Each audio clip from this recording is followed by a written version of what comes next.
Alhamdulillahi Rabbil Alamin. On aime toutes et tous la mer. Hein. La mer pousse souvent l'individu à méditer quant à la grandeur de la création divine de notre Seigneur Tabaraka wa Ta'ala. Mais souvent la mer nous rappelle un hadith qui mérite méditation. Ce hadith il est connu et rapporté par Al-Bukhari ou Muslim fi Sahihain, dans les deux recueils authentiques de Al-Bukhari ou Muslim.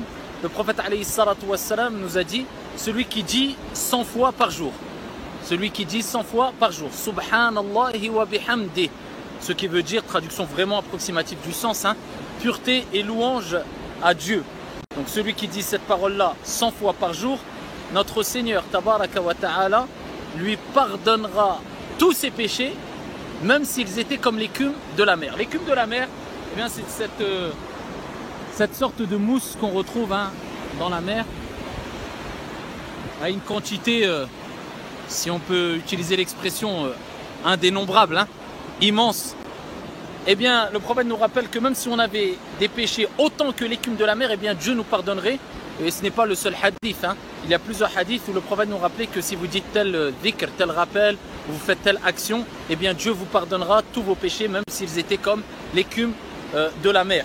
Subhanallah, c'est le fait de proclamer et de reconnaître que Dieu est exempt de toute déficience et de toute chose qui ne correspond pas à sa grandeur et à sa majesté. Donc c'est pour ça que je vous ai dit précédemment, c'est une traduction vraiment approximative du sens, le fait de dire pureté et louange à Dieu. Donc celui qui dit Subhanallahi wa bihamdi 100 fois par jour, eh bien Dieu lui pardonnera tous ses péchés. Cela nous rappelle que la personne ne doit jamais désespérer de la miséricorde d'Allah subhanahu wa ta'ala, à partir du moment où elle sait qu'elle a un Seigneur miséricordieux qui aime pardonner et qui pardonne les péchés, à partir du moment où on reconnaît son erreur et on demande pardon à notre Seigneur. Cela ne veut pas dire bien sûr qu'on peut se permettre de faire tout et n'importe quoi. Mais le principal, c'est de se dire dans sa vie, est-ce que j'évolue? Est-ce que quand je glisse, quand je fais une erreur, je me repens, je me relève et je vais de l'avant? Si oui, eh bien alhamdulillah, la louange est à Dieu, on est sur le droit chemin. Car tout enfant d'Adam, tout enfant d'Adam, eh bien fait des erreurs, fait des péchés. Le principal, c'est de sentir qu'on évolue et que quand on glisse, quand on fait une erreur, on se relève et on combat son âme instigatrice au mal.